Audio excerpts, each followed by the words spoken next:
Good evening, everybody. I'd like to welcome everybody to the Farmington Board of Selectmen meeting for Tuesday, March 9th, 2021. Item number 1, have everybody stand for pledge allegiance. Pledge allegiance To the flag of the United States of America and to the republic for which it stands, one nation, under God, indivisible, with liberty and justice for all. Thank you, everybody, for that. Move on to item number 2. Has to hold a public hearing on the following application for a marijuana business permit license. The Heather Cheney, 21 MJ01, adult use cultivation and manufacturing facility, transfer of permit license, 374 High Street, U09-002-A. So, been advertised a public hearing, you do have the application in front of you. And so it's available for comments. With that, we'll open up the public hearing. We want to hear from the applicant. Oh, I'm sorry, yep. Sorry. Well, I'll start there. Basically, we're just transferring the license from myself that you guys approved me on last year. We went through the planning board process again. It's just going from my name to Heather's name. She's working with the state. Collectively, we're both working with the state to try to get everything transferred over to her name. Could be a temporary thing, could be a permanent thing, could become a joint mutual thing, but for now, with the things that went on last summer, that's what the state's asking me to do. I still currently have my license. I still have my conditional license. They have not taken that away from me. Eric Gunderson is just basically saying, we would like it if you would take this route instead. Mm-hmm. So I just said, no problem. And Heather's worked with me for basically a decade anyways. We're currently running medical out of there. The facility's back up and running. We've gone through inspections. August, September range, we did all that. Everything's clear, everything's good.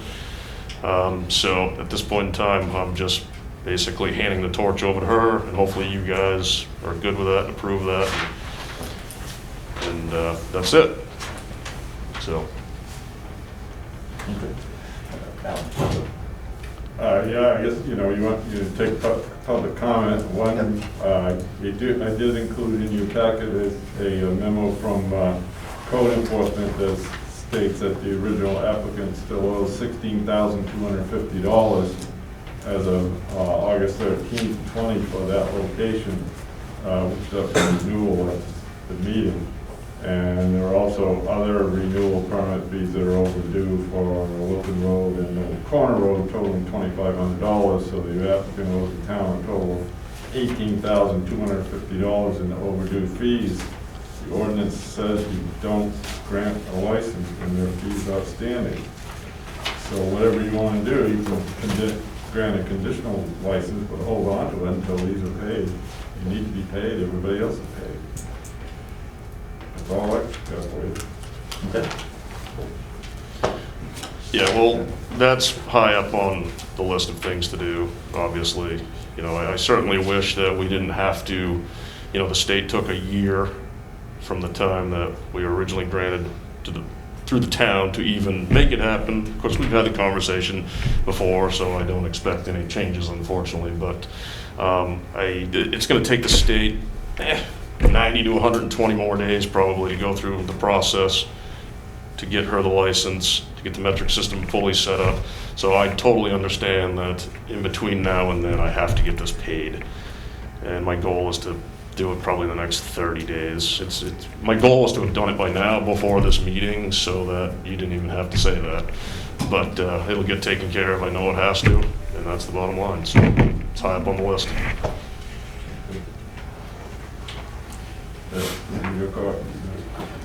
Can you help me understand why it's been 7 months since this fee was due? I mean, that's quite a long time to have been able to take care of this. So now it's obviously an embarrassing issue. But you're 7 months late in paying this fee. Normally, when a fee is due in most things, and you don't pay it, you lose your license. Right. They just say, sorry, you either pay it or you don't. I guess my answer to that is when, you know, we were, with what happened to us last year, it knocked us flat on our can, and the finances were pretty much in basically a negative situation. So I had no ability to actually come up with the funds to do it. You know, first I waited for the state. That put us a year behind. You know, and then obviously I've been informed from Steve and Kate that we owe the money. I get it. I just physically haven't had the ability to take care of it. And now that we're functioning again, now that we're generating money again, we'll take care of it. As long as you guys allow me to still do it and don't take the license, which I hope you don't, it'll be taken care of. Well, it sounds more like you're asking for an extension than you are, I know what it is you like to do. But my feeling is before you get a chance to do that, or have the opportunity, is you take care of the bill that you have before you, like soon. Right, so I guess I would ask that It's already been 7 months. Right, I can't see that it should ever be 8. It would seem that if your business is up and operating, geez, look, I'm not saying that I would just say I want your license, that's it, you're all done. But it is more like an extension. So I think the town should protect their ordinance and those other people that pay the fees and stuff on time. I mean, I'm not willing to give you a certain period of time, but it's gonna be a very short period of time to get this bill cleared up. Then you come back and ask what you're asking. I don't know if I would have any objection to it at all. right.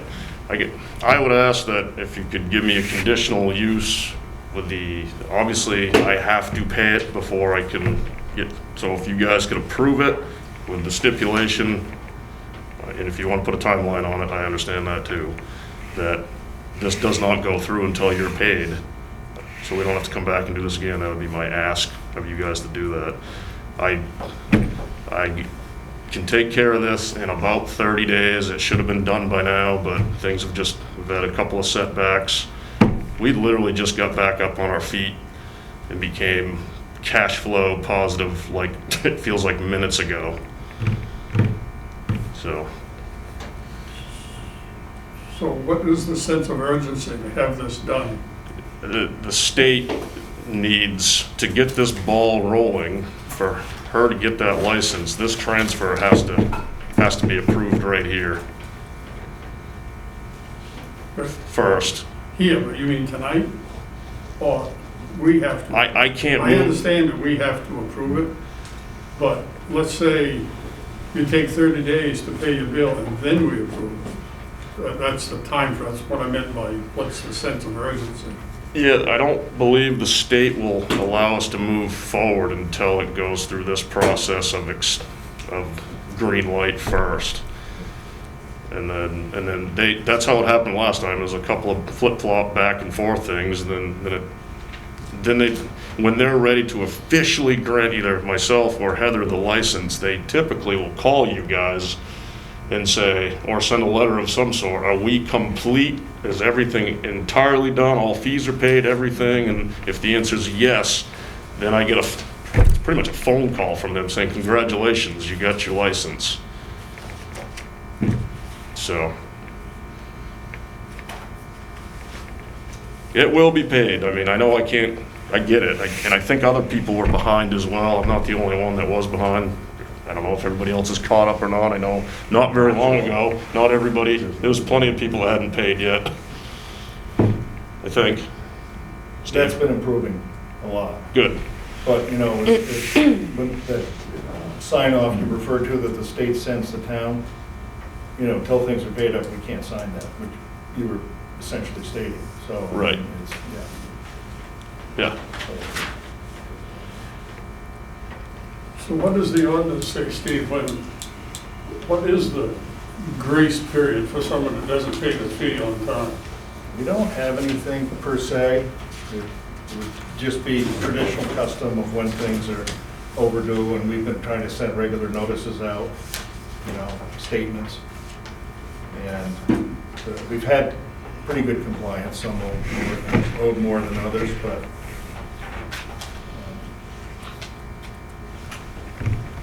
Well,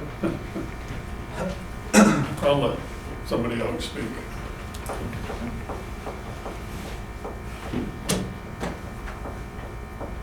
Okay, thanks, Steve. Well, Michael asked one of my questions as to the content of our current ordinance as it might relate to overdue payments. If we're shy on that, there's some food for thought for another time. In no disrespect to this applicant, we should have that addressed in the ordinance overall. I was struggling what my answer would be to other licensees who have paid. Should we show some different action tonight and allow further extensions or whatnot? And I'm short on what to say if that question was asked to me.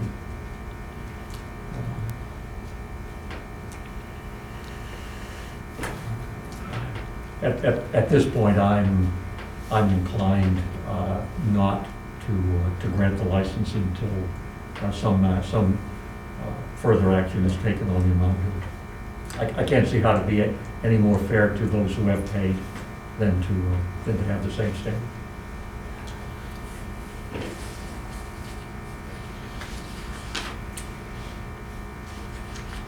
This is, I've had to think about this from two different angles myself, being in possession of a couple, or at least one of these licenses, not nearly obviously at the tier you're at, so mine's a lot different.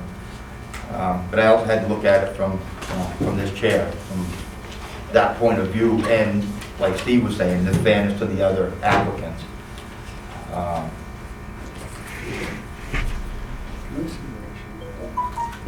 Where we don't, at this time, have anything in there that says what the repercussions are for not paying.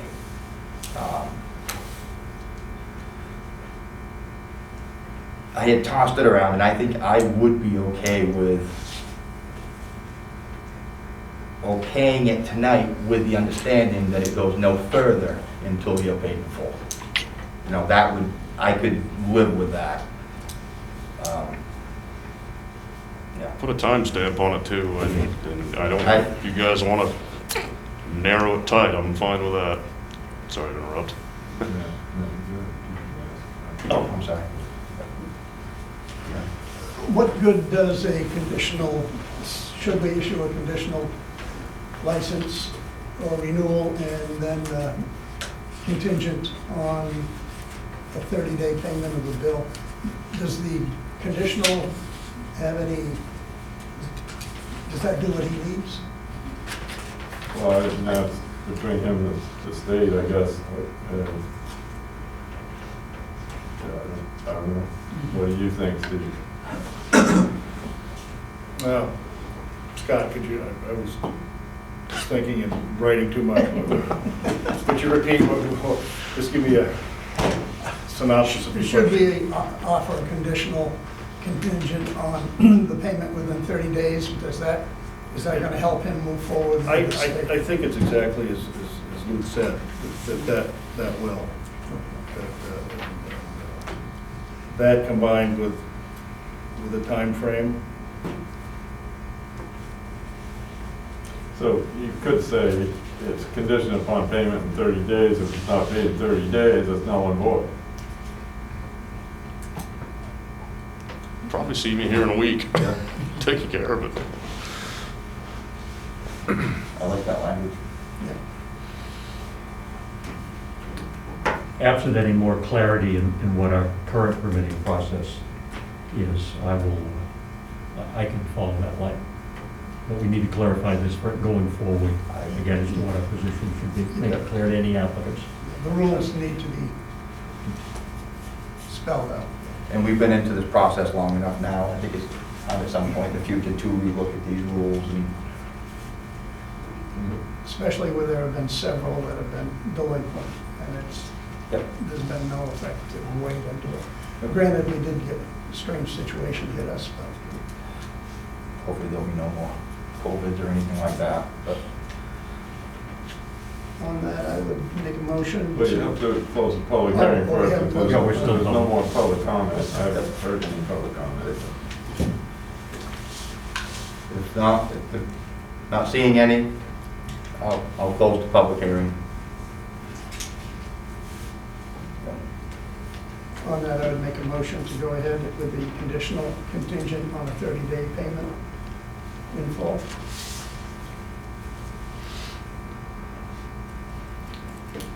I'll second that. So there's been a motion and a second to approve a conditional transfer of permit license of adult use cultivation and manufacturing facility to Heather Cheney, 21 MJ01. Any more questions or comments? Is that with a clarification, if it's not paid, it becomes void? Yes. Thank you.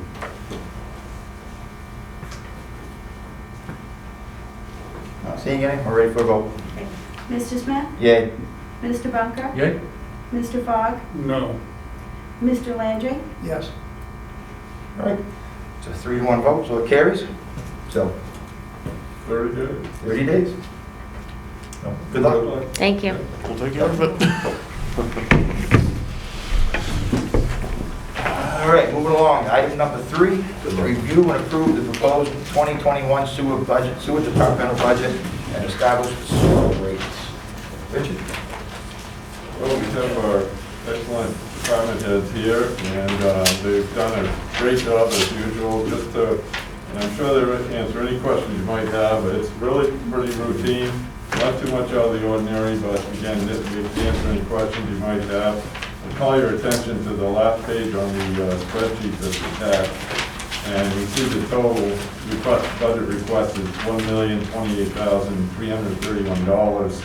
That's an increase of $25,877, or 2.58% over the 2020 sewer budget, which at least in my view is a negligible increase.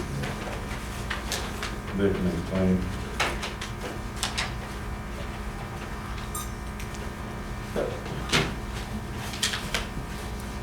Maybe you don't have any questions, we can, Yep. Okay.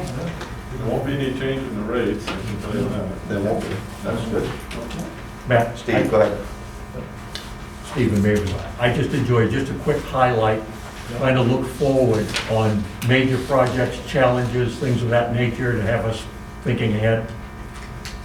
How are we on issue? Anything pressing? This is a very standard budget request, which I appreciate that. All the projects I've outlined in the narrative that we're going to be doing this year. We are going to be looking to build our own new plant water system. The one we have, we bought 6 years ago, and we found out that the pumps and VFDs are already obsolete, so they don't even sell that for that skid anymore. So we had to buy a replacement, and it took us 10 weeks to get it from overseas, and we had to hire one of their technicians from out of state to come up and program it, because it wasn't the same as the previous pumps that were on the skid. And the price of everything has gone up since 2020 hit for wastewater. For some of these parts, anything we buy for wastewater. As everything else, I mean, 2x4s are $8 a piece now, so. Yeah. And, we have some projects we're going to be doing, rebuilding some manholes in the road this summer with all the streets that the public works is going to be doing. We've already spoken to Phil about that. There's a couple of, I think there's 4 or 5 side roads they're going to be doing. We're going to be doing all the manholes on those roads. Last year we did the same thing. We ended up doing rebuilding 38 manholes last year. We normally only do 10 a year. This year we're probably going to do 16 to 20, because we've got a couple on Route 2, one that they the cover was busted on, we ended up just paving over for the winter until we can get to it at better weather. And that's over in front of the old Great Woods. So we're gonna have to rebuild that from the bell up this summer, but that's already in the budget too. We just got our 360 compliance inspection from the DEP, and we have a little punch list of stuff, but most of which is a comprehensive spare parts list that we've been working on for quite a few years now, trying to get some spare parts in-house so that we aren't running around in a panic, waiting, trying to find a part when, it takes 6 to 10 weeks to get it there, that we have it in-house. So we're in pretty good shape there. There's a few pieces of equipment that we don't have any spare parts from, and I've already called on some of those, like our slug return pumps. We haven't got a return pump for any of those. We have 3 of them in service. They are, at least 2 of them run 24/7. We run them in rotation, 1-3, 2-3, 1-2. So no 2 pumps run 24/7, except on a weekly basis. And we rotate them out once a week, so that we get less hours on them. But we don't have any spares. When we last inspected them last year, we opened up the viewport, and the impeller on the one we inspected looked like it was brand new. So for the amount of years they've been down there, it's amazing how well they've worn. But we do need the backup in case we do have a problem with one of them. And the same is true with the gearboxes on our clarifiers. We don't have any backups for them, so we've got to dig into them and see what we need for gears. We've got the people in-house that can do the work to replace the part, but we just don't have any parts to put in there if it happens to go down on us. So we just got to go in and go through the parts list and see what's recommended for spare parts and get them in-house and have them on hand. And that's all part of everything's been budgeted. We just got to order. It's going to take some time. We don't know what the prices are on some of these, because some of this stuff's been out there for almost 30 years, and we haven't needed anything to repair them other than, our maintenance that we do, the grease and the oil changes and whatnot. But, so we may get surprised when we start asking around for pricing on some of this stuff, and it might shock us. But we'll soldier through it like we always do. It is what it is. We got to pay. We got to have it. We got to pay for it. And a lot of this stuff is proprietary, and it's only sold by one company, so you kind of got to deal with it and their pricing. There's not much else you can do about it. There are some things you can get fabricated by a local fabricator, but other things you have to buy from the company, unfortunately. And they got you over zero, so Probably takes you got to pay their price. Just a general question, either for Richard or Mavis. How on user fees or collections? I will let Tom. Well, our collections have been excellent, actually, although our usage in the COVID went way down. It was about $75,000 less last year, because you had the big entities like the university, the hospitals wasn't, taking the patients. The nursing homes were closed down, really. It was just, who's there is there. And we don't have the amount of kids like in town that there used to be. A lot of people are older and there's no children, and so that doesn't really change a lot. So, but he kept the budget down, and so the use, we brought in enough money so that we paid for that, for his budget, but it was $72,000. It was, but our collections have been excellent. Very good. Yeah. I think at the end of the year this year, we had almost $89,000, a little over $89,000 left after we got the year of the fiscal year. But we were $72,000 short in billings, so. It was a little bit better than the law. Yeah. That's all I have, thank you. Okay. Looking at your numbers, your past appropriations and expenditures, you run a pretty tight ship. Very. I can't see anything I could criticize. This is a tough budget for, can't even expect you to find anything. I would move the budget and the rates as proposed. Second. There's been a Motion and a second to approve the proposed 2021 sewer budget of $1,028,331 and to keep the same sewer use rate, which is what? Do we have that? Yep, the minimum is $39.90 for 500 cubic feet, and then $7.98 a hundred thereafter. Okay. Any other questions or comments? Seeing none, we're ready for a vote? Mr. Smith? Yay. Mr. Bunker? Yay. Mr. Fogg? Yes. Mr. Landry? Yes. All right. Thank you for that, everybody. Thank you, guys. Appreciate it. Thank you, appreciate it. Moving on to item number 4, consider a request to amend the adult use and medical marijuana ordinance to enhance the number of medical cultivation facilities allowed. I think that's supposed to be the stores, not cultivation. So, yeah, for the storefronts, not cultivation.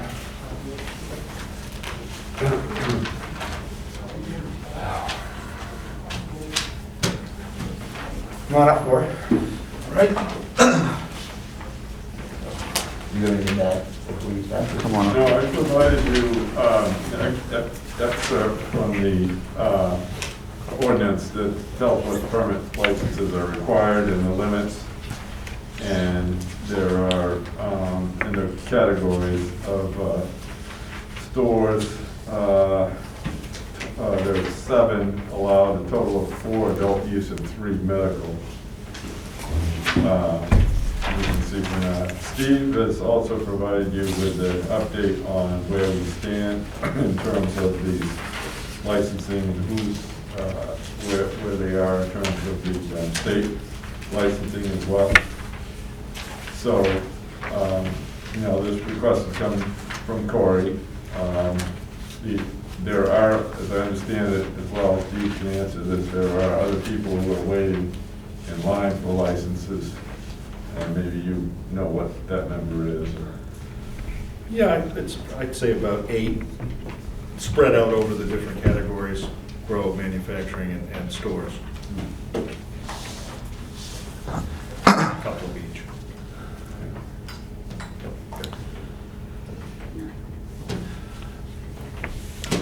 Well, thanks for your time here and considering this. I originally came in here and spoke to Mr. Kaiser and Mr. Davis about considering this.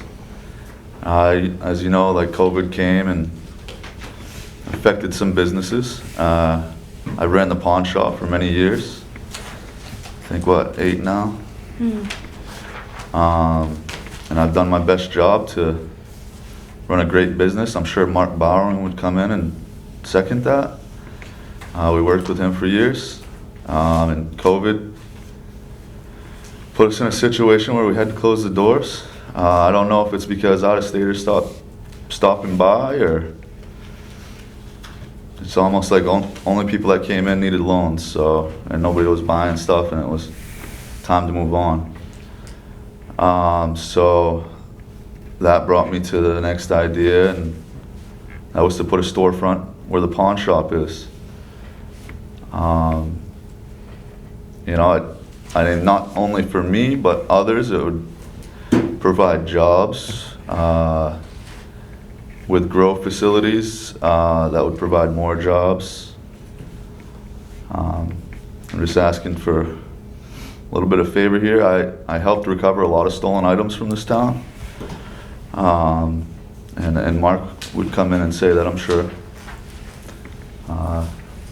We're in a situation where we need some help. We started growing medical marijuana. We're not into the rec.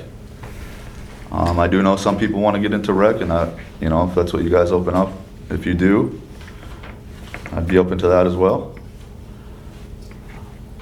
But yeah, we're looking for a storefront and a place to sell our product. And right now we're under medical, and I'm sure people would really enjoy our medicine. Do you have anything to say? No, not really. I mean, we have a location already. It's it's a good spot, so, yeah, we're just looking to We're expand. currently growing in Mexico, but I'd rather be here, closer to my house, and, you know, I would think that we'd want the business here instead of me putting it in Mexico or Auburn or wherever would approve it. Same with other people. I feel that there's like some brilliant minds that would get involved with the business as well. And if you're worried about, you know, big money coming in and taking over, I don't necessarily think that's the case. You know, big money, they might come in and put a facility and create some jobs, but as far as storefronts, I think they would want to be in the cities. You know, like restaurants with like Olive Garden and Applebee's, they go towards the bigger cities. I don't think it's necessarily something to worry about. Can I ask a question? Steve, so help me understand how allowing another license would help him if you've got people waiting in line ahead of him. That's a good First- point. Is it first come, first served, or by date of application, or how do we sort out those interested parties? I've got a whole list that it's dated in, actually the time, that it's essentially a letter of intent, that's what we call it. Yep. And so that, I go on that basis when a slot becomes available. So if we do expand any numbers, we're gonna have to provide, you know, enough for, I would think, to be fair, a fairly large measure of all these people on our waiting list. I don't know if. But that's a moving target too. Yeah. It's gonna be. And so I mean, we've got our different categories. As Dick mentioned, you know, 7 total stores, 5 manufacturing and 7 grows. So, yeah, I don't know. I guess you kind of open things up to all of the categories in your discussion, Cory. So I don't know. I figure this is just the beginning of assessing whether or not we need any slots for any new slots for any category. But so a long answer to your question, Steve.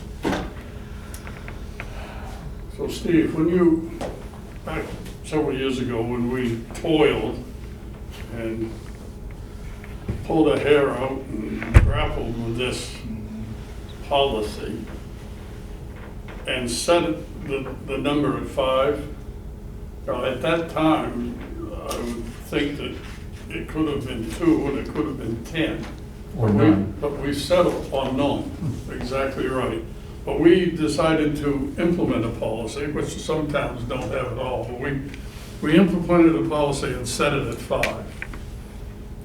And my thinking is that back when we set that number, that seemed like a reasonable number for the town of Farmington to support. What brings to mind to me is the same with, it's more with the state than with us, but with the liquor licenses. For us to say the town of Farmington is willing to have 5 instead of 4 is much the same thing, except that it's out of our hands once we do that. But this is very much the same, and I struggled with it when we drew up the policy. We set it at 5. I don't know what you'd call me, but I'm happy with the policy the way it is. If there are 8 more people that want to jump in and have a storefront,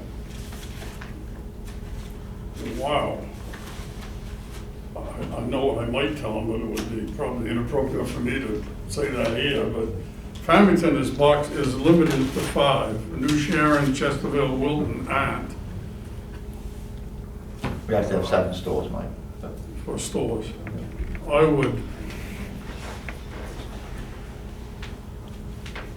I'm not greatly in favor of changing the ordinance. If you want to,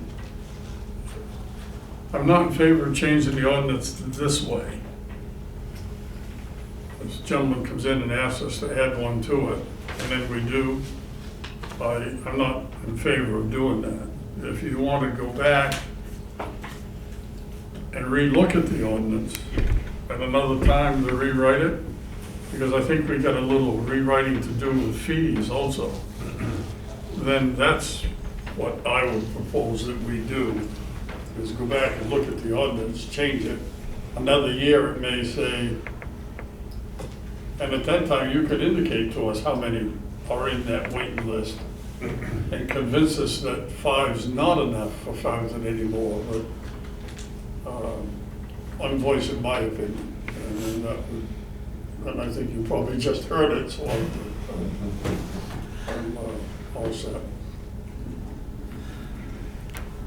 I wasn't involved when you decided on a number. How wide, was 5 a number as to what the market might bear, or?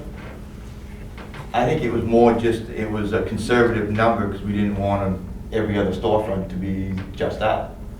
And I don't think any of us knew what this was gonna be when this come out. I think we just kind of tossed these numbers up, they sound reasonable, and we kind of thought we'd revisit it at another time if we needed to. I don't, that's what I remember. This was quite a while ago, and like you say, this was a long process to come up with this. And there was some sensitivity as to the setting of the village business and historic Yes. districts, true, trying to consider makeup and whatnot and make some accommodations. It's a little bit subjective, I guess, what is the magic number? That's Right. But I do think with the distance rules that we have though, and correct me if I'm wrong, Steve, even if we opened it up, there wouldn't, or asked the people to open it up, I don't think there wouldn't be any more inside of what we call downtown, would there? Wouldn't they have to go out more into the sprawl, out into 2 and 4 and in that It direction? would keep them dissipated throughout the town instead of Yeah. concentrated because of that setback. Right, and it is quite a setback. Mhm. And So- so, yeah, that's true. And I guess that's more what I look at. Wilton has a policy where they just opened it up, and I talked with Tom Saviello and what their experiences are over there. And he said they haven't had any bad ones yet. So, not saying that they're waiting for them or anything else. They look at it over there as the same way they look at bars. It's free enterprise. We've got, it could be said we've got too many bars in this town. But, everyone that comes through the door, as long as they get everything in line, we give them their license, we wish them well, and that's that. Mike, you were referring to the liquor licenses. That is set down from the state to us. Yeah, no, We didn't have anything to say with that. We wrote this ordinance. So we originally did have something to say with this. The original numbers were just something to throw at the wall and see how it come out. And Well, I think there was some empiric evidence behind it, how those numbers were arrived at. I'll let Steve elaborate on that. I think he's looking to speak, but I think it had to do with population and some It of did. the scientific factors. These are all good points that are being made about the character of the town and everything as well, too. We wanted to keep things just not concentrated and not overwhelming in impact, so it seemed to be accomplished.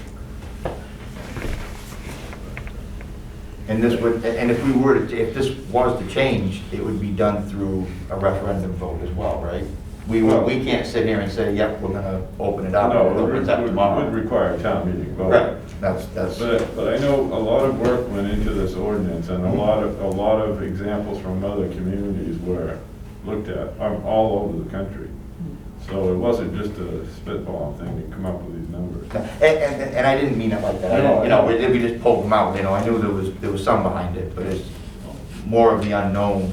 Another factor was our awareness of people that were, caregivers, and the level of interest in the different categories, be they stores or manufacturing or grows. So we did try to have it fit both ways, be a win-win, not overwhelm the town, but also provide for the people that wanted to make a business out of it. So that kind of thinking went into the numbers as well. So.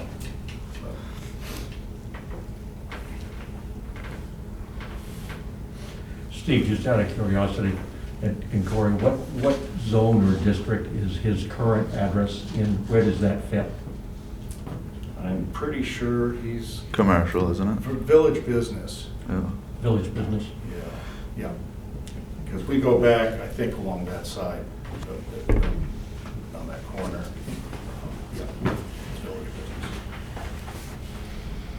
business.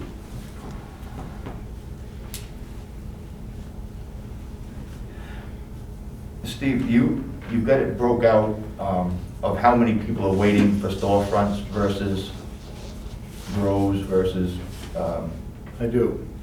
so how many are actually waiting for storefronts? Well, let's see. I've got 2. Medical store. I do have it all compiled. Thank you. Let's see. Adult store 4, medical store 3. These are all notification of intents chronologically, not as I'm reading them here. But cultivation, let's see, 1, and manufacturing 1, and testing 2 notifications but no applications so far. So that's the status of those. So that's the bulk of the people, they're looking for storefronts then. That's what it's come to now. So would you say again, how many storefronts? I think you said 4. 3. 3. Oh, it's 4. Oh, there's Let's 3 see. medical? Total of 7, 4 adults and 3 medicals. 4. So if we were to accommodate those, we'd basically double what we have for storefronts. I gotta believe that's just about max out our area. I can't imagine you put too many more in there with 1,000-foot areas. Are they all active, Steve, all those pending applicant or notifications? That's a good question. I keep them. I've never made them expire or anything. I've been able to, manage it. We get a lot of calls where I just say there's nothing available and they just decide to try another town. But, so I've kept immaculate track and, if anything becomes available, then the person that's been on that list the longest gets a crack at it. Kaiser, is there anybody that has a license right now that is just sitting on it and not using it? I don't know, what's sitting on it? Just- And not using it? Yeah, just has a storefront or a Like a cultivation personal- license and just not. I'm just gonna try to pull that for you. I do wish that I got in here at an earlier date. I just got into this field. It just became legal, and I think it's a good market to get into. And just I feel like it would be fair to let some people that have the means to actually open up a storefront, and some of these people that, if they are sitting on a license and not using it. We have one.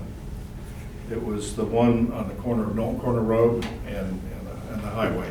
Okay. That was Luke Soroy's and Randy Kusnos in partnership.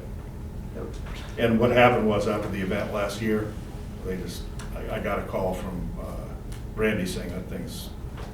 Yeah. It's I wish. for an hour, we tabled it, it's not. But just to get over, that, I think, and then compounded now by the COVID and everything. But I think, their intent was to pick it up and do it as soon as they got everything back together from the pieces left last year, so.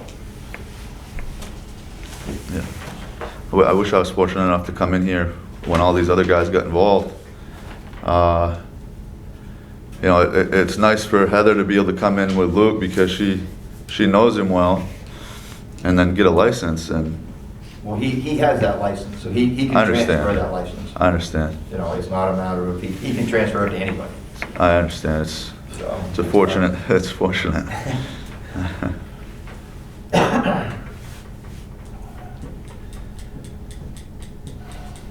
Seven does sound like a lot.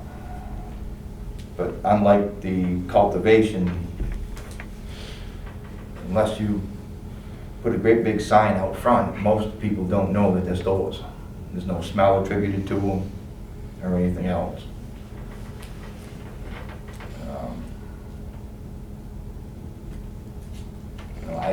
I would be in favor to put this in front of people and see what they thought. I don't know how the rest of the board feels. Say that again? To actually put this in front of the people and let them vote on it and see what they think about it. Because, you know, we, the five of us, four of us tonight won't change this rule. We'll just put it on a warrant for them to vote on. I understand, and I alluded to that earlier, that I think there's several things in this policy that we should look at, and that would be an amendment.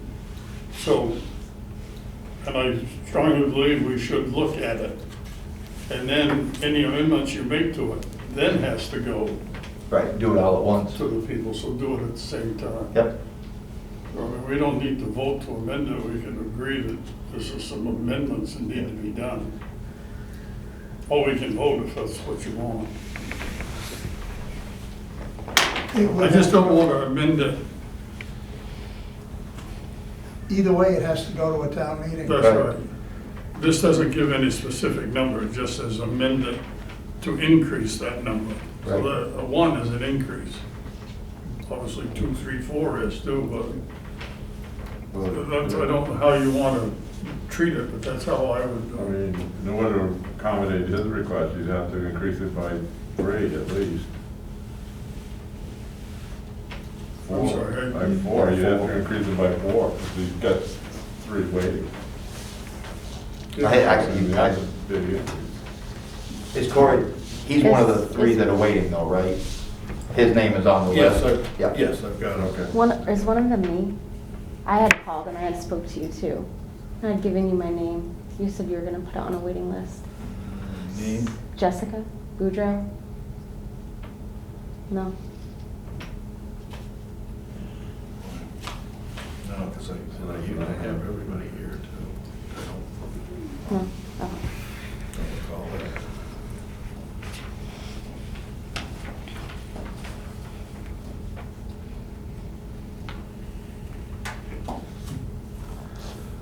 It's getting late, folks. Seriously. I'd make a motion that we put out the referendum, we increase the medical marijuana stores by 3. I would, By 3 storefronts. And that would accommodate the 3 that are on for medical, right? Yep, we've got 4 on tap, 4 adults and 3 meds. And Corey was down for an adult. Is that correct, Corey, when I put you on the list? Did you want a place for an adult store, or was it a medical store? Right now, medical, yeah. Medical. If you did open it up to recreational, I'm fine with that, either. So you'd My prefer- licenses right now are medical, but you'd prefer adult, if you had the choice? well, I feel that there's more of a market, yeah, So- but I'm happy with either.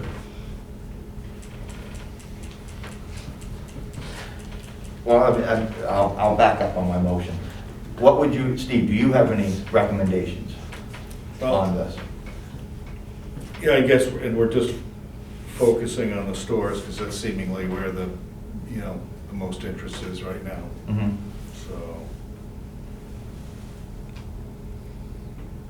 Yeah, I guess, since people took the time to get on this list, that possibly, it's probably a good idea to create enough spaces to accommodate them.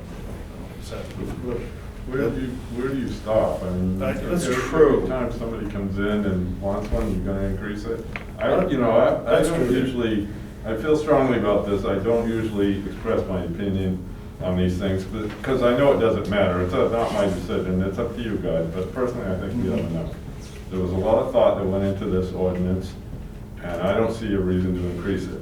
That's my opinion, and that's all I'm gonna say, and it's up to you. Whatever you decide, we will follow through faithfully, but I don't think it's necessary. Chairman? Yes, go ahead. Well, I have a problem with putting any number there. If your motion is to review the ordinance, and then we make amendments to it after that review, I have no problem with that at all. We review it, talk about it, you'll have the group that goes through this, same way we did when we developed it. And they'll look through it and say, no, that's the time that they would decide, that committee would decide that it should be changed from 5 to 7 or 8, or there'd be a number put in there. The same way with what happens when someone is late with the fee? Mhm. Well, there's gonna be a penalty immediately. You'll start paying a penalty from day one. Takes 8 months to pay it if you want, but it's gonna go up. You can't just let it sit there and fester. To me, that's something that needs to be addressed. How do you handle late fees within this policy? And this is something that could be. So I understand the question. And it's a request to amend the adult marijuana ordinance, yeah. But I don't know that you're specifically amending it. I would rather say that we're gonna take a closer look at it and consider amending it, not vote to amend it.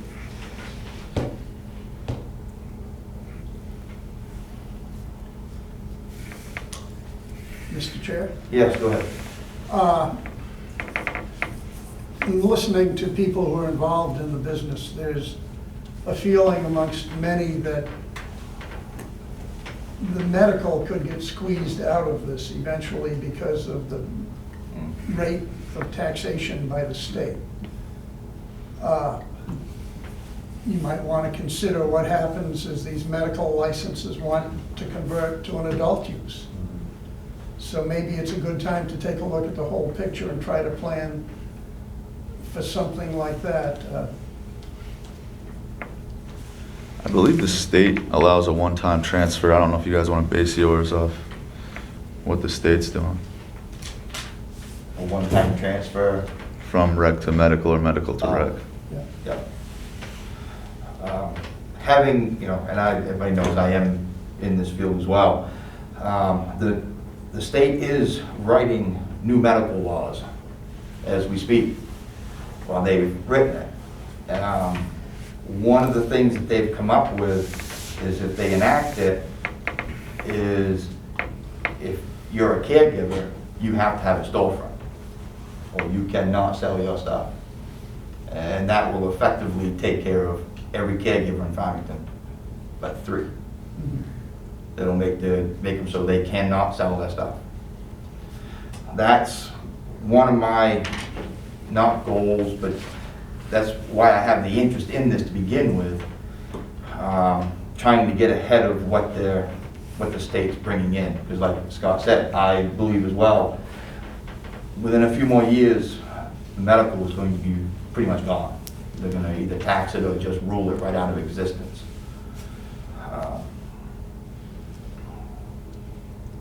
I know right downtown, it seems like, there's a green flag over there, there's one over there, there's a few more. But as you get on the outskirts of town, there isn't any. Drive to Wilton. Yes.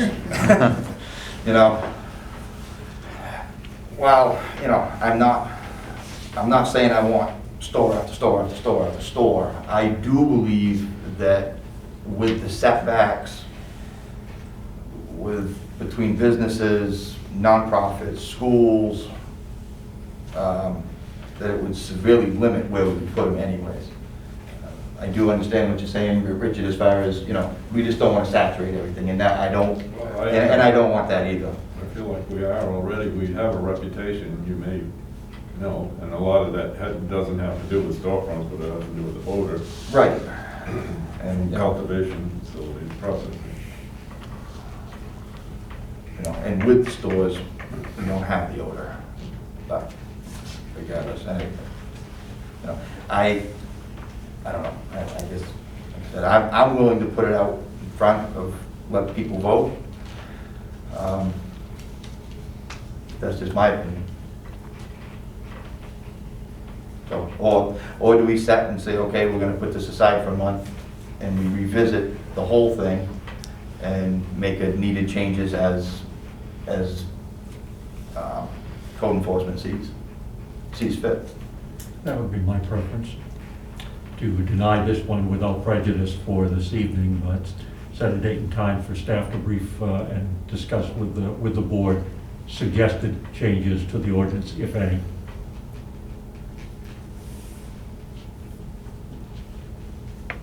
That would be my motion. that a motion? That is my, I think you already have a motion on the floor. Oh, we do? Yeah, and I will withdraw my motion. Hold a second. I'll withdraw my second then. then I'll make that my motion And I'll to second that. deny without prejudice and set a later date for considerations of any necessary ordinance amendments. How much time do you think you need for this, Steve? I know No, your Dave. office is full anyways. A day, I could have, because it's kind of just boilerplate that we gotta put in there. I'll talk to Lucy too, and make sure that we get that section right on, arrears and dunning people and the whole shebang. We'll put something really good in there on that. I guess, as far as, I'm not hearing really, you're just throwing it back to me to suggest what numbers might be considered. Right, For yeah. any change What- in the number of permit licenses. Because you deal with this, and you deal with the complaint part of it, you deal with all of it on a daily basis. And I think that, you probably know more about this than obviously the rest of us do. And obviously, we trust your judgment. If you come back with 10 stores, we might question it, but I don't see that happening. So basically, yes, to answer your question, yes. Yeah, I was just kind of thinking out loud when I threw out those numbers before. I mean, I really feel, I appreciate all the sentiments here about, the whole dynamic we have here in town and how can we, another win-win where we can just hopefully accommodate free enterprise, but also keep, ourselves in good shape. I guess I'll just throw out too that yes, the only issue we've really had so far is the order one from Groves. And so, we're working on it, that's all I can say. It doesn't happen overnight. We backslid a little on one, but that seems to be the only issue that I've seen so far with enforcement. I think they're all trying to comply and gear up, and of course the state's way behind, but, so I think it's, anyway, that's from my perspective. So if we put it on to the next meeting, you'd be all set for that? Oh, certainly. Okay. But what meeting, next board meeting? Yeah. Board of Selectmen's meeting? Yes. 2 weeks, Steve? They're gonna give you time. Well, I think I can, yeah. You'd rather have a month to be safe? Well, I think I'll have it drafted. You may want to kick it around a little. I like to share those things and just, get them refined. Dick's a great. It's gonna have to go through the zoning board too, though, right? First. Because it's a change in an ordinance. You'd have to go there first, so you can't do that in 2 weeks. Yeah, and I'm wondering, because in that zoning board ordinance, it does refer to land use ordinances, so I don't know in zoning, I'm not sure this we'll check and see if it fits in their purview. Mhm. Yeah. But I think just as a courtesy, we want to get it out to probably everybody, the planning board certainly, and the zoning board, Yeah. even if it didn't fall under their purview, so they know. Okay, so I guess right now, we won't put a date, but we are working on it, and just soon as it Yeah. goes through the boards, it'll come back through. This is Tuesday, I'll have something to you by the end of the week. Yeah, I mean, if you want sort of a time frame, we're probably looking at a midsummer special town meeting perhaps. By the time stuff gets done, Yeah. unfortunately, because like I say, it does have to go through, not unfortunately, it has to go through the whole process, So there's been a motion and a second to put this back to code enforcement for future consideration. Any other questions or comments? No? Ready for a vote? Mr. Smith? Yay. Mr. Bunker? Yay. Mr. Fogg? Yes. Mr. Landry? Yes. All right, unanimous vote, thank you for that. So, we'll keep you guys updated. Yep, thanks for your time. Thank you for your time. And we'll move right along to item number 5, to consider a proposal to institute a sign-on bonus for police recruits. Well, good evening, all.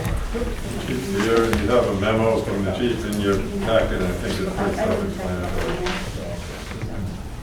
Yeah, of course, about, 3 or 4 weeks ago now, the department was, again, at that 13 strength that's authorized. You picked one up, myself, and we lost one in Sergeant Lyman.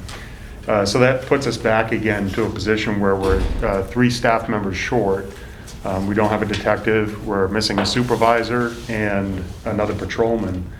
We're looking at sending Christoph, who you met a couple of weeks ago, to the academy. He didn't make the list for the current academy.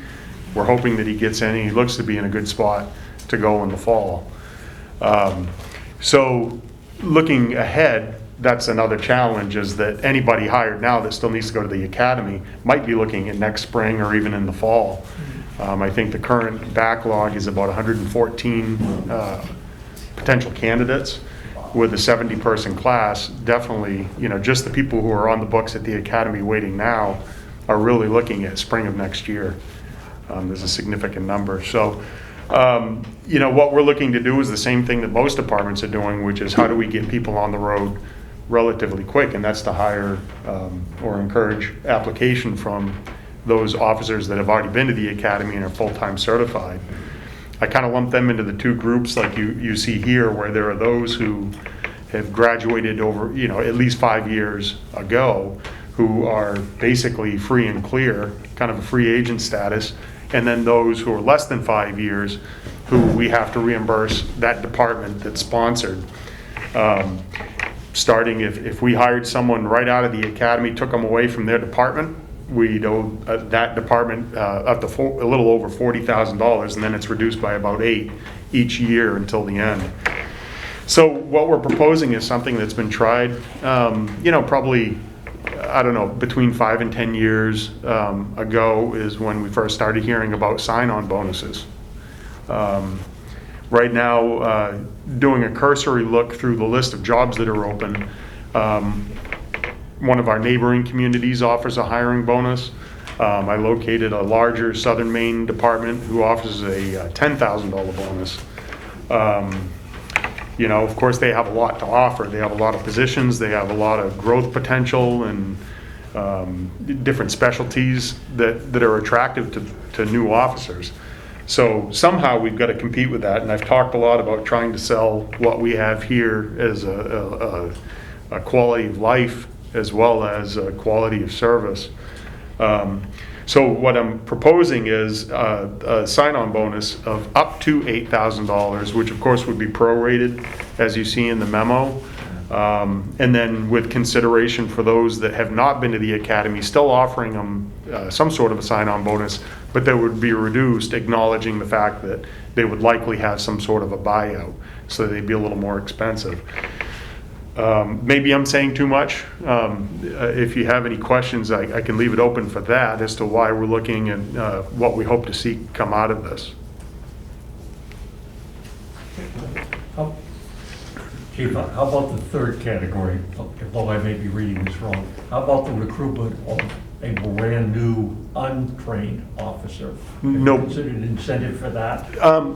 The consideration that I'd have is it would be obviously even further reduced. We could say something, the number that pops into my mind might be a $2,000 bonus or a $1,000 bonus. That could be negotiable. Perhaps someone with, say, military experience or an associate's degree, we can give acknowledgments. Because again, what we're looking for is not just applicants, we're looking for quality applicants. Sure. And, life experience, military experience, education. I mean, that's all helpful. It's what the person brings to the table, I think, that's most important. So I thank you for bringing that up. But yeah, so ultimately this could have been condensed in an up to $8,000 bonus, but these are the considerations that I would make. Yep. So if we bless this and say, here you go to it, Mm-hmm. is this money that's going to go in addition to your current budget, or do you feel you have budget money to take care of this? Good question. What I would propose is that we take it out of the Academy Reserve account, because what we would be doing is that instead of spending that money and sending someone to the Academy, we'd be saving a whole bunch of money and time in getting that position filled. So I think that would be an appropriate, if it's approved, it would be an appropriate line to pull from. Does that make sense? Oh, yeah. I mean, I guess there are a number of lines we could pull from, but that's the one that's been running through my mind. You'd have to use that to reimburse an agency anyway that you're doing a buyout, so it's very similar use of the fund. Yep. Well, I'm a little excited because The show. I can Are you tell. think, we're taking applicants, Mr. Fogg, if you're in. I'm not excited that way, I'm all set. Upon the interview process and so forth we went through for hiring you, one of the things you were asked was, what are you gonna do about recruitment? How are you gonna do what you got to do? And this is new.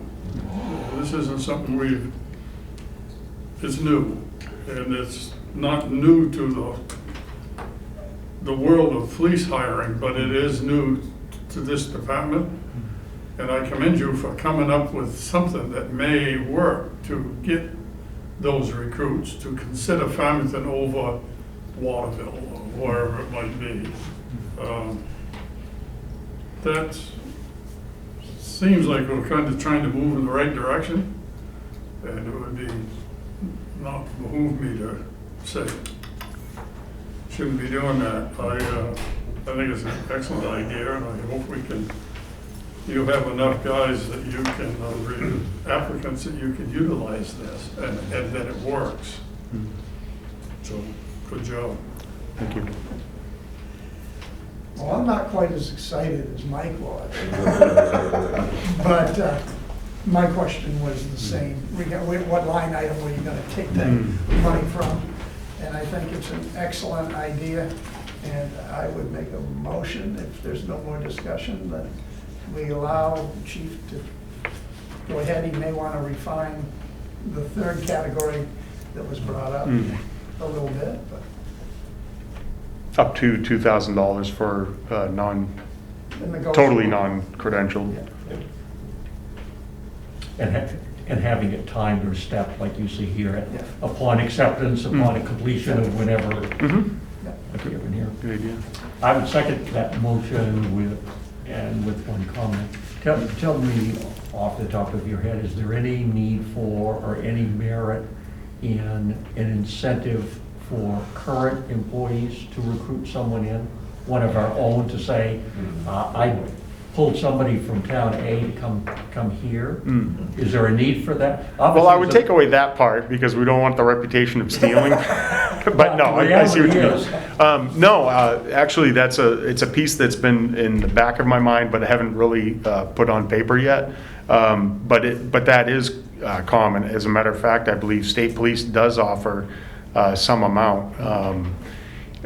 The number that pops into my head is 500, but I don't know that that's accurate. Yeah, it does. and that would be after completion of a certain period of time. And the academy. Again, what we could do is something like a $500 bonus on a credentialed officer coming, and on completion of the field training process. Yeah. Something along that under. Yeah. Yeah, I like it. Been a motion and a second to accept the proposal to institute a sign-on bonus for police recruits. Any other questions, comments? If not, And that includes the 500, apologize, Yes. it includes Yeah, the for the amendments that we just talked $500 about. recruitment bonus. Yep, and the tier 3. Okay, ready? Mr. Smith? Yay. Mr. Bunker? Yay. Mr. Fogg? Yes. Mr. Landry? Yes. All right, unanimous vote. Thank you for that. Thank you very much. Have a good evening. Appreciate that. Item number 6, to authorize the manager to contract with Mechanical Services, Inc. to install a HVAC system at the community center. Richard? You have a proposal in front of you, and the amount is $144,843. This is contingent upon the roof passing a structural load, and we do have some weight limitations on the roof at the community center. This is a project that is certainly in line with the grant that we received for election safety. We cleared it through that process. This was a grant for $155,000. There's been expenditures for some election-related equipment and items that were $3,280.65. So that leaves a balance of $151,719.35 in this grant capital account. So there's certainly enough to do this project. And department head's here, and he's done a lot of research on this. He spent a lot of time looking at other companies, and I think he'll tell you that Mechanical Service is one of the few that is qualified to do this level of work and is available to do it, has the manpower and the availability. A lot of the other contractors are very backed up, probably because of COVID. It's hard to get people to do anything right now. Contracting at a premium.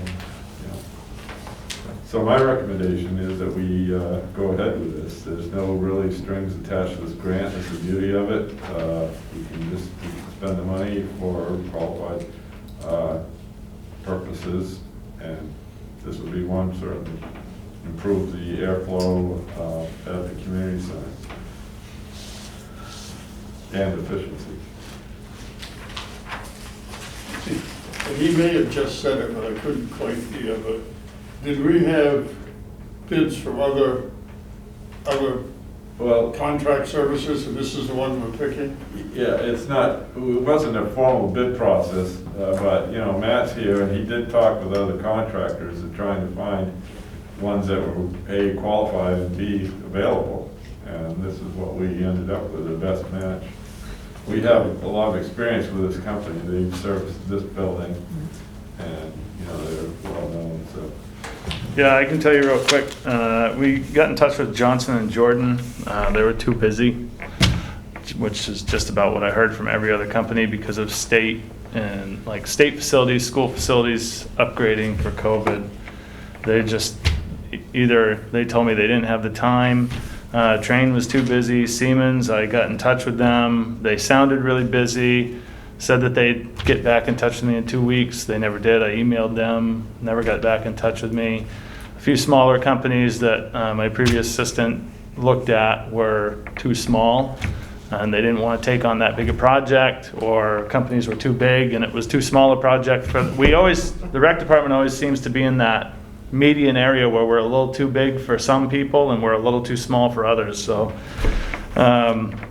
Mechanical Services was really one of the only ones that was actually really interested. And Barry, the gentleman I've been dealing with, has been really great to deal with and seems to be very knowledgeable. I'm not extremely knowledgeable about it. You know, that's one of the things that department heads have to do, is we got to learn about stuff that we don't really know about sometimes and try and make the best decision. But it looks like we should be good to go. Some of the smaller companies, I kind of had a note here, they didn't do air exchange units. So a lot of them would say, well, we can get you heating and cooling in the gymnasium, but we can't get you air exchange because they only did heat pumps, and a lot of the heat pumps that they did do not do air exchange, and that does nothing for air quality, except actually make it worse for COVID, because they're blowing things. Fans are bad, apparently. So. I have no problem. I have a question though on the kind of hinges on the structural load of the roof. Is there a fee for them to come test that? Yes, there is like, there's a, let's see. There is a fee, like $7,500 allowance for electrical and for structural.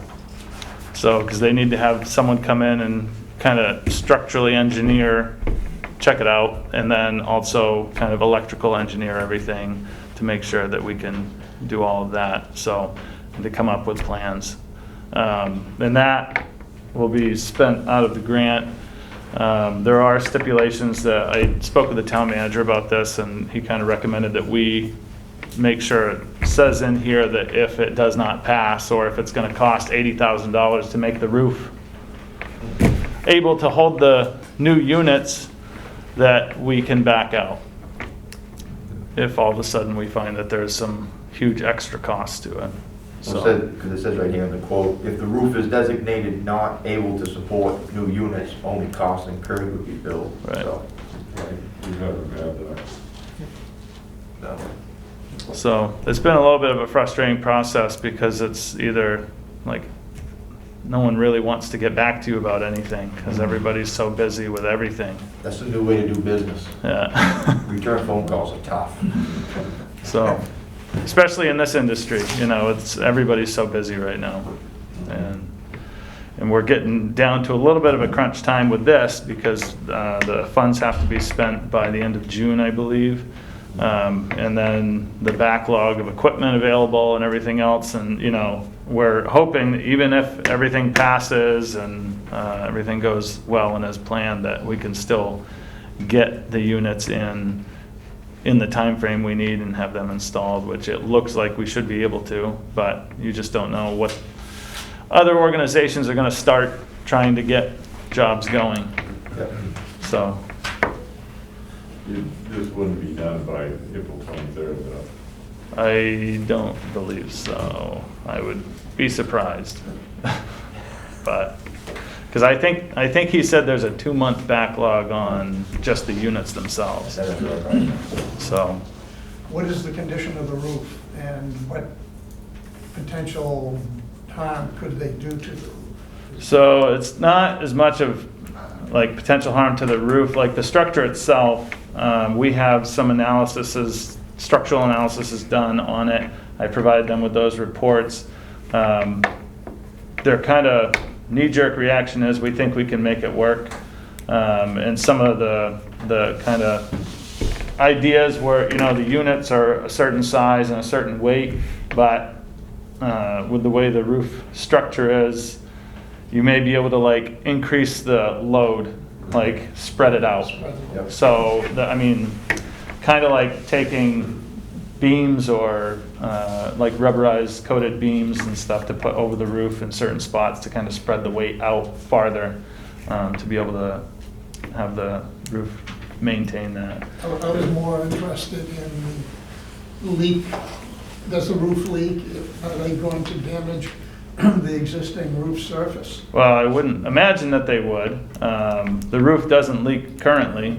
I've tried to get on a little bit better maintenance schedule with like CO Beck, the company that installed the roof years ago. I usually have them come once every few years to inspect, and they might do some minor patch repairs and everything else. So. It's a rubber membrane roof that was installed around the year 2000. Yeah. And it's in very good condition. The problem is with the building that it was built in 1941, so the roof doesn't meet modern snow loads. It's got a wooden truss roof system, but the roof, the membrane itself is in very good condition. In fact, I don't think you've ever had to have it snow blowed. No, not yet. April is coming. All right. So in reading this, they're gonna put 7 510 units up there? Yeah, 6 5-ton, and then 1 5-ton unit. So, yeah, I think it's either 5 or 6 plus the 1, or 6 and that one is included. But it's, the extra one, I mean, there was a little bit of extra money left because we were looking originally at the gymnasium to do this, but because we had some money available, I had them try and figure out how to get the larger room downstairs where we typically have elections and meetings as well. And I thought air exchange and air conditioning in that area would be good as well, so. Well, that's what that one by itself is. Right, yeah, that was kind of an add-on to get the large downstairs room to be air exchanged as well. So. You all set, Mike? Yes. I would make a motion that we allow them to go ahead with this bid for the air exchange heating cooling system. I'll second that. There's been a motion and a second to allow the manager to contract Mechanical Services, Inc. to install an HVAC system in the community center. Any other questions, comments? Seeing none, we're ready for a vote. Mr. Smith? Yay. Mr. Bunker? Yay. Mr. Fogg? Yes. Mr. Landry? Yes. Thank you. Thank you, Matt. Okay, thank you very much. Moving along, item number 7 is to review and approve the warrant for April 26, 2021, annual town meeting to be held by referendum. Richie? What I had scanned and sent out to you initially was just my very rough draft of this, because we didn't have the proof back from the printers at that time. It has since come in. So what I've replaced what I sent out to you with what the actual ballot will look like. Probably should say specimen on it or sample, but that's what it's going to look like. And you'll notice that there are obviously some differences from how we usually conduct business, where this is a referendum ballot. It starts with Article 2 because the moderator gets elected in the normal fashion. When the polls open and there's whoever shows up, you have to have a moderator. And then on the side there, you've got Article 2, the Board of Selectmen, and then there's the school director and the school director for a 2-year term. Article 3 is the customary article of the appropriation of non-property tax revenues. And then starting with Article 4, what you will notice is that we do not have the so-called LD1 article on here. There's no state planning office anymore. There's no enforcement arm for this. It has no force and effect, and many towns don't include it anymore. So I've left it off because if we had it on here with no opportunity to debate it at the polls, I could see that it could lead to a lot of problems. Each of the money articles, they have one amount, and that's the amount that is being presented and has been recommended by both the Board of Selectmen and the Budget Committee. So it's an up or down vote. If any of these articles fail, then there is an opportunity to re-vote at a special town meeting, in which presumably we would have less than the 50-person limit. So going down through here from Article 4 all the way down to Article 9, those are the money amounts that both boards agreed on in the budget process. Article 10 and 11 are authorizations to, and actually these are for the Atlantic Salmon Federation to access funds that can be used for the dam removal and park improvements project. And the first one is the Land and Water Conservation Fund, which we've had experience with before, initially in establishing the park, and then later on in rehabbing our tennis courts at Hippick Field. So that's a fairly common use of federal funds. So that needs to be authorized. Article 11 is a little different. It's another funding source for the Natural Resource Conservation Program that goes through the Atlantic Salmon Federation and requires a project agreement. And it protects the property, which is already currently in conservation easement, if you will, under the Land and Water Conservation Fund, which originally established the property. We're putting that in there just because it expands it a little bit to include the portions of the property that are currently underwater, but will be exposed when the dam comes out. They need to be protected. So that's that. The next Article 12 is the Public Works Appropriation. Article 13 is something we've been trying to get through for 2 years, but we weren't able to last year because of the we weren't able to have a town meeting. And this is the discontinuance of the Stinchfield Road, and that's all that. This is the final step in that discontinuance process that needs to occur, is the town vote. The next two articles are funding the budget that's been reviewed. And Article 16 is the customary local road, acceptance of local road assistance funding. Article 17 through Article 23, again, those are the funding, the dollar amounts that are proposed by both committees. They don't mean it. Yep. Article 23 Yep. on the budget committee, there's a typo there. Article 23. No, they put a yay. They put a yes. They forgot the yes. Exactly. Article 23. On the yes. Okay, yeah, all right. You tell my mother's a proofreader? I'll make note of that. Thank you for picking that up. Article 24 is the snowmobile registrations. Article 25 is the statement from the voters to the county commissioners asking them to reverse their policy of not funding these programs. This is about the third or fourth year that's been in here. It's been abbreviated a little bit for this purpose, just because we've got 3 pages of voting to go through.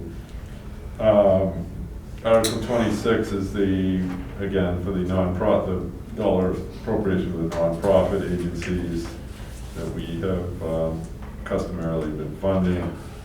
Article 27 is the carbon cashback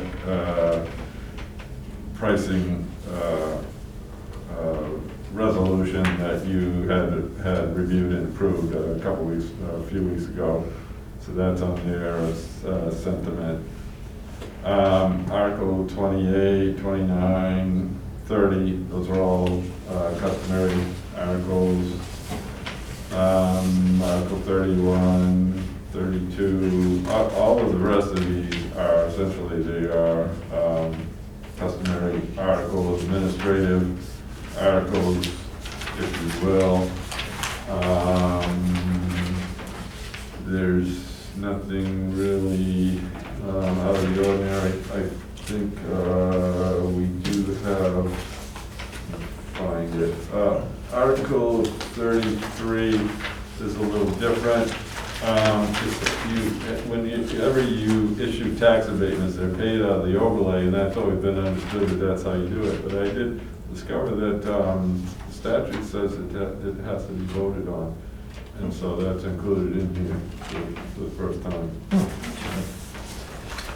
And otherwise than that, that's it. I'll have some orders for you to sign, and this is of course the ballot, the referendum ballot. What's going to appear in the town report is going to track this, except there's going to be a little more information that we have like we've customarily included about the expenditure and the appropriation from the prior year and what's recommended for this year. But the wording of the articles will be the same, so there won't be confusion. So that's it, unless you have any questions. We'll go alphabetically. Can we accommodate a box at the very front that says that I accept as a yes Articles 4 through 42? Unfortunately, no. Just trying to save a few penmanships going down through all You of include this. Article 2 with that too, you know. Yep. Yeah. So yeah, I haven't given it a run through to see how long it might take. Of course, I would be biased anyway. Stop, take 30 seconds and think about each one of them. You know, I expect if the person is, diligent and reads through these and has some experience with voting at town meeting, they can probably get through it in 5 or 10 minutes. Well, this is one of those, it happens every time. This is one of those times that if the townspeople have gotten the town report and they've read all these, Yes. and they've made their decision, It's not gonna take them too long. If they've decided to support every article, Right. to just check yes and go. Yep. If they come in and haven't looked at anything, Yeah. and they're gonna stand there and read every one of them, then yes, now they're gonna be there a while. They'll have the town report beside them and they'll be ready.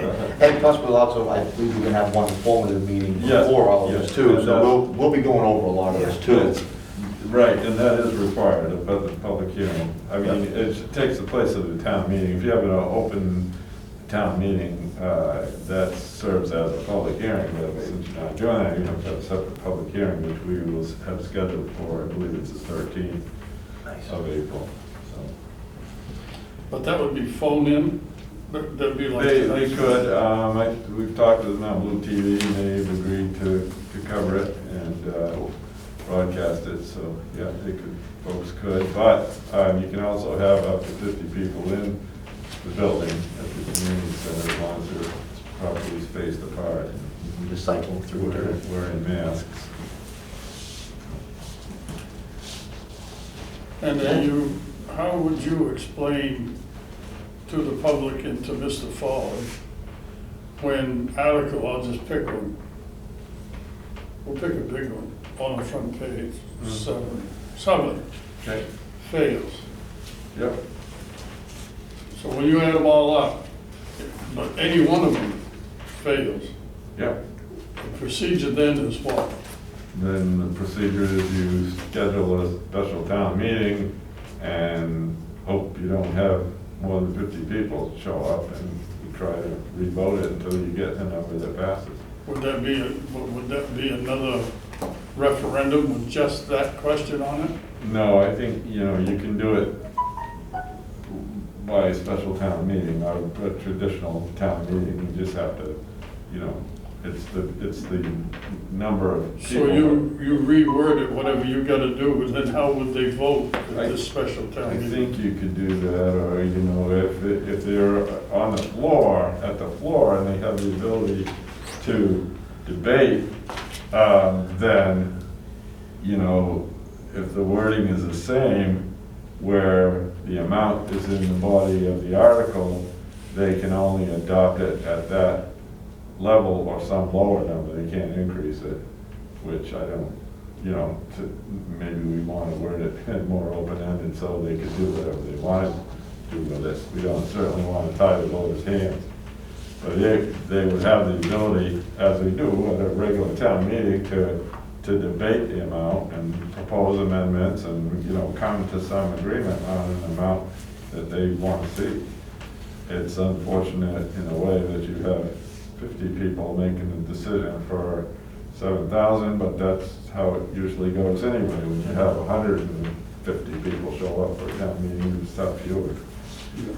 If you have more than 50 show up, then I guess you would have to postpone it and either put it out to referendum again, or, try some other method. We don't know what the summer's gonna look like. We may be able to start gathering again too. Yeah. At some point, it looks like the state's back open up a little bit. It's a bit of a crapshoot, but that's. Yeah, for right now, it's still 50 people. Yep. Yep, You good, Mike? looks like fun. Okay, thank you. So, is there any other? You're all set with it, or I guess? Yeah. vote to- Yep. The motion. I'll make a motion, we accept the warrant as presented for April 26, 2021 annual town meeting, be held by referendum. I'll second that. Been a motion and a second to approve the warrant for the April 26, 2021 annual town meeting to be held by referendum. That's the last time I'm going to say that tonight. Any more questions or comments? Nope. Ready for a vote? Okay, Mr. Smith? Yay. Mr. Bunker? Yay. Mr. Fogg? Yes. Mr. Landry? Yes. Unanimous, thank you for that.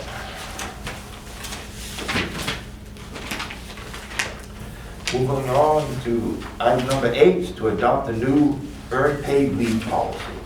Richard? And you may have heard about this, but there's a new law that took effect in Title 26, it's referenced here, Section 637, was effective January 1st, 2021, and it applies to part-time seasonal employees who are not otherwise covered under our part-time employee benefits policy that says they are entitled to earn paid leave, and they earn 1 hour of leave for every 40 hours that they work. And of course, some of them, maybe don't work 40 hours a year, but they still are covered under this policy. So we, Nancy did a lot of work on this, for which I'm grateful, and we also had our town attorney involved in reviewing it to make sure that it meets the requirements of the new earned paid leave law. I think it's a good, very succinct policy, and I think it covers every situation so that we're in compliance with the law. It's pretty straightforward. Yep. Well, what is new to me, and I'm not opposed to it, is the call per diem firefighters. How that time is accrued and how earned paid leave is applicable.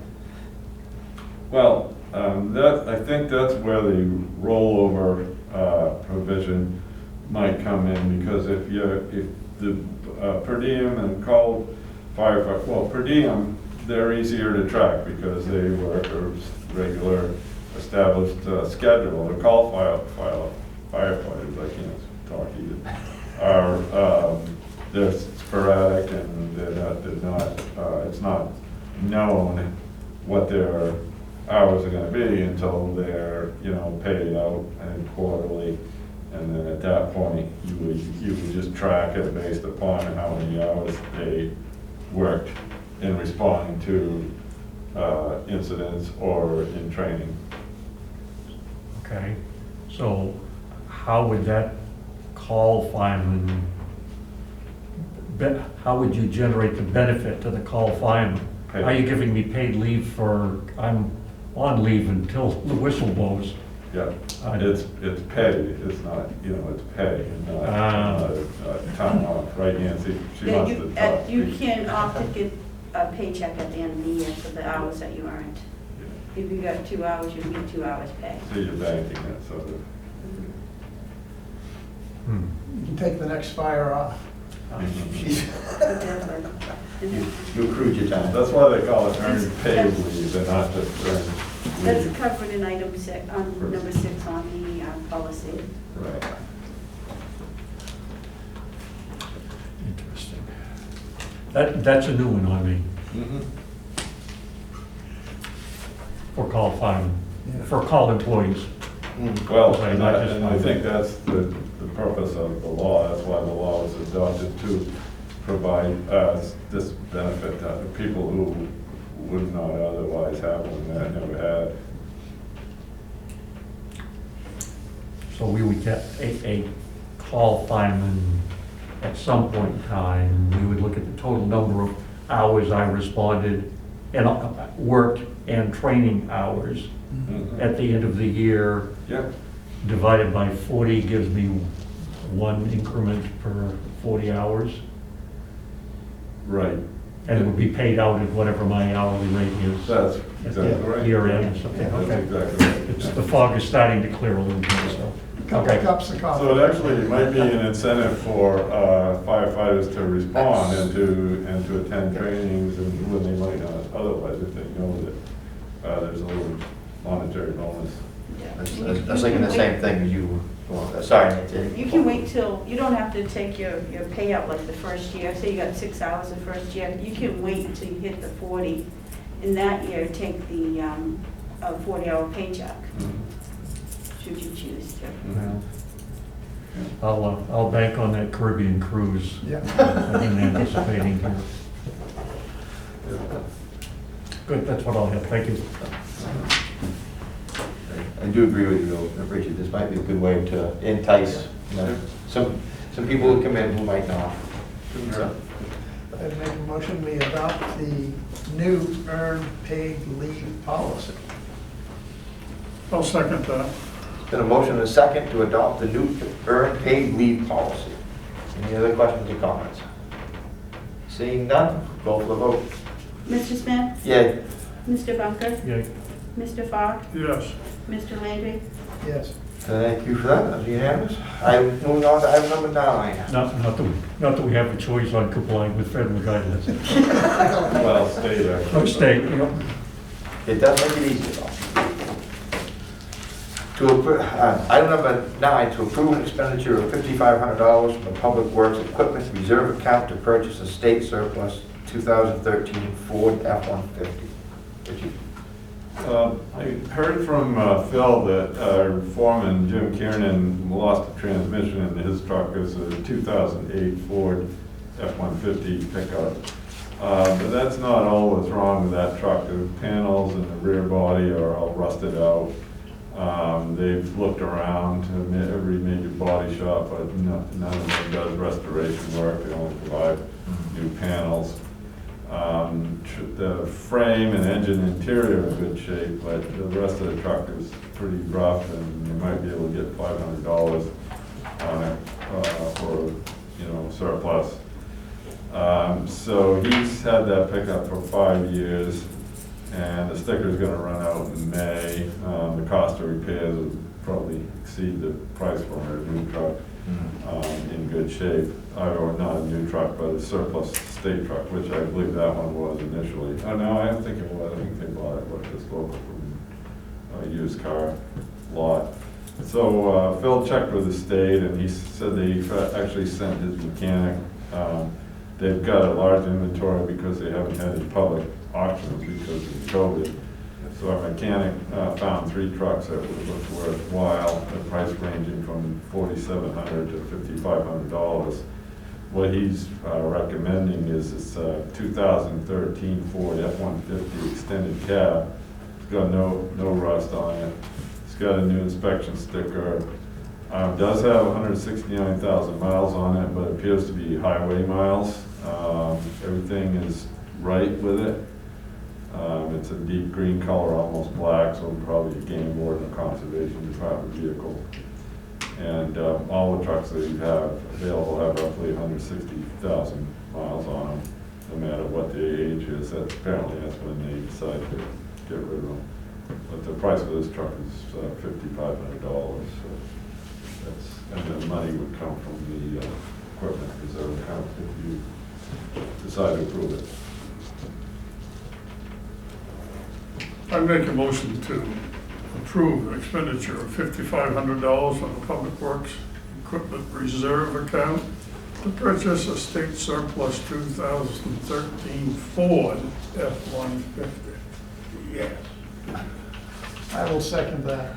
There's been a motion and a second to approve an expenditure of $5,500 from the Public Works Equipment Reserve Account to purchase a state surplus 2013 Ford F-150. Questions, comments? If not, we're ready for the vote. Mr. Smith? Yay. Mr. Bunker? Mr. Fogg? Yes. Mr. Landry? Yes. All right, you can have on that, thank you. Item number 10, to vote to renew the Anson Street parking lot lease. Okay, as you may recall, 2 years ago, we entered into a lease agreement with the Franklin County Commissioners for the use of Anson Street lot. And the purpose of that, of course, was to move the long-term parking, overnight parking over there and free up the Church Street lot. And it has worked out very well as far as our ability to keep the lot, the Church Street lot cleaned out in a timely fashion. And also, maybe hasn't made a lot of difference during COVID, but it's allowed for turnover in that downtown. So the initial term was for 2 years. It's began on May 1st, 2019, and that period, so that 2 year period ends on April 30th of this year. And the town has the option to renew it for an additional period of 20 years, as long as we give notice to the county commissioners of our intent to exercise that option. They have to receive that notice on or before April 1st of this year. So if you decide to vote to renew this, I have a notice all prepared to send to the county commissioners of our intent to renew the lease. You indicated it was good for 20 years, but is that in 2-year increments? You can keep doing that, or can you do the 20 years right now? Right now, the only reason we went 2 years, the county commissioners wanted to try it out and see how it was gonna work, and I think it's worked well for everybody. And the way it was originally, written was that if after that initial 2-year period, the renewal would be for 20 years. Cool. Yep, so I don't, after that, I think. So moved. Second. Been a motion and a second to approve, to renew the Anson Street parking lot lease for a period of 20 years. Any other questions, comments? If not, ready for a vote? Mr. Smith? Yay. Mr. Bunker? Yay. Mr. Fogg? Yes. Mr. Landry? Yes. All right, unanimous on that. Item number 11, to approve 2 quitclaim deeds, municipal quitclaim deeds. And actually, it's 3 now. I had another one that came in, but these are to release any interest the town may have on account of undischarged taxes to Barry and Melinda Gibbon, real estate located 689 Town Farm Road. Madeline Kennedy, heirs of Madeline Kennedy, real estate located at 101 Pierpole Road. And Suzanne B. Loretano, real estate located at 195 Holly Road. Motion to approve. Second. The motion to approve 3 municipal quitclaim deeds. Ready for a vote? Mr. Smith? Yay. Mr. Bunker? Yay. Mr. Fogg? Yes. Mr. Landry? Yes. Unanimous on that. Okay, signatures. Perfect.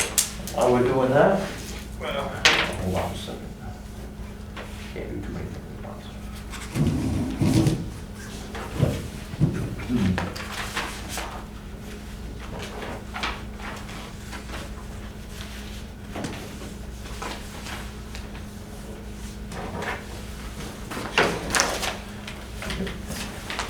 We'll move along to item number 12, is to approve the minutes of February 23rd, 2021. So moved. I'll second that.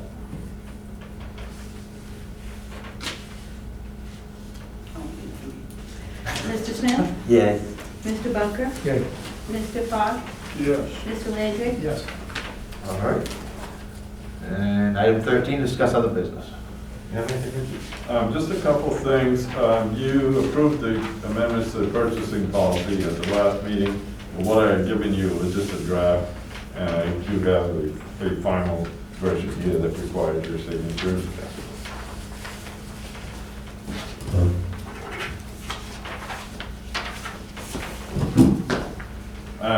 And beyond that, I will call your attention to the notice from the Franklin County Commissioners of the Town Caucus for Budget Committee vacancies. I put a copy in your files, and this is going to be held on Monday, April 5th at 5 p.m. in Superior Court Room. And they do have vacancies in all 3 commissioner districts. Looks like there's 1 vacancy in District 2. So it still says Charles Webster, but it should be Yeah. Lance. And that's all I got. Steve, you have anything? I do not. Mike, have you got anything? Other papers? No, I'm all set, thank you. Scott? Yes, I do have. I'll give you a couple of these, Michael. If you would. On the 15th, the vote is coming up for the act to increase the number of Franklin County commissioners. And it's myself and Russell and Tom Schofield signed it. As you know, it was passed There was a change made from the way it was written. When it was voted on, it gave some wiggle room. So they decided not to send it to the voters. And this is just a request to send it to the voters. There'll be 5 districts. The reason for the whole thing, the main reason, well, it all started with, as we know, the funding of the nonprofits. But Carabasset Valley and Rangeley really feel as though they need some representation. Their tax base is about over 25% of the county. And they feel totally underrepresented, so they're very anxious for this.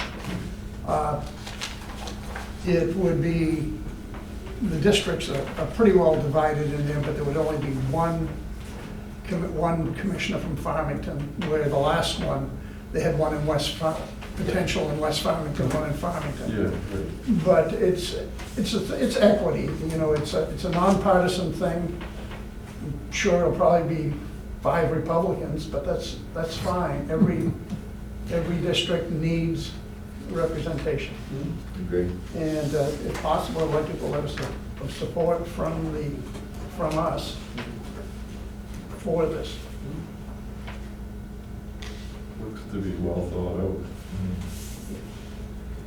Yeah, and there was consideration, one of the complaints was that it was an unfunded mandate, that we would have had to fund a special election, but not in this case. It will be in the regular scheduled election, so there'll be no charge for the county.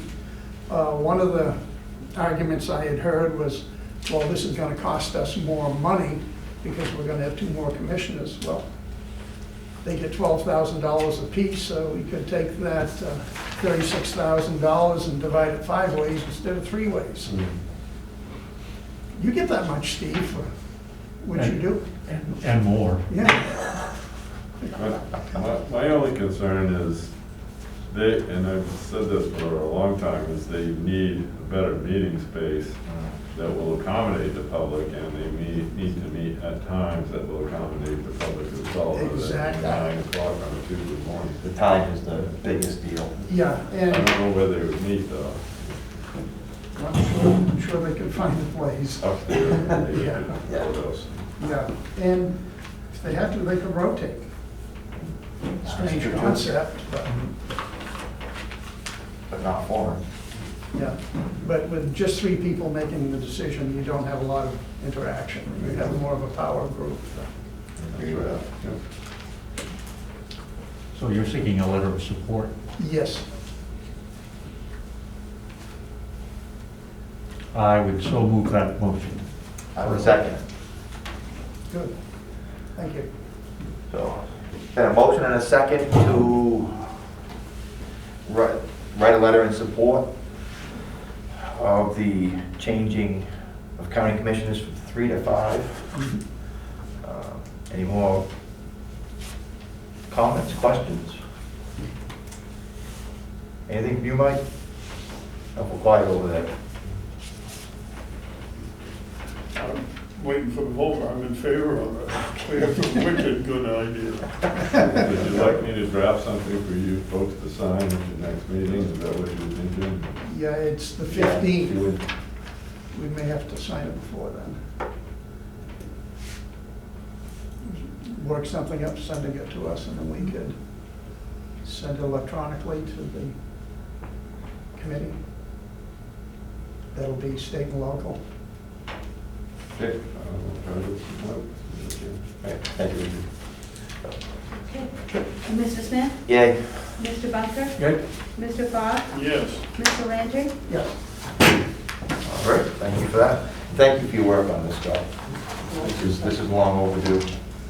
Hope we can get it done this time. Yep.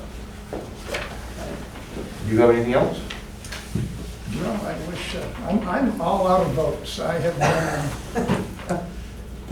I had 3 meetings before 2, then 2 caucuses, and then this. It's been a long day. Yes, it has been. And I don't have anything at this point. So we'll go to item number 14, and that's to hold an executive session pursuant to 1 MRS 405-6-E to discuss pending or contemplating litigation. I'd so move. Second.